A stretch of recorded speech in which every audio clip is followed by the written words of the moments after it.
श्रावण आला की आभाळाच्या कुशीतून हळुवार बरसणाऱ्या सरींसोबत मनही चिंब भिजतं.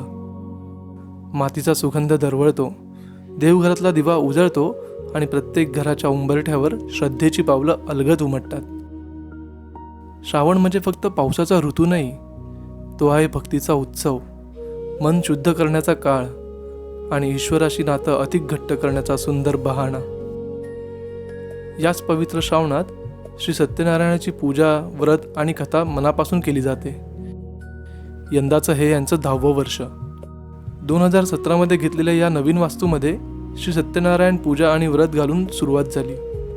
सत्याला साक्षी ठेवून नारायणाच्या चरणी नतमस्तक होऊन जेव्हा हात जोडले जातात तेव्हा मनातली प्रत्येक इच्छा ईश्वरापर्यंत पोचते.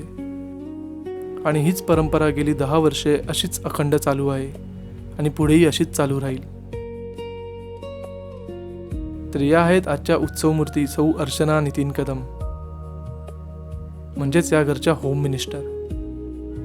पूजेसाठी परिधान केलेली वस्त्र, मराठमोळा साज दोघांच्याही चेहऱ्यावर आनंद उमटवत होता.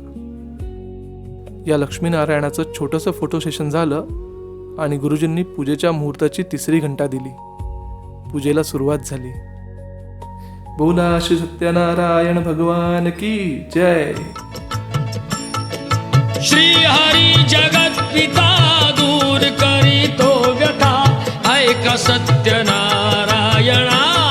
कथा.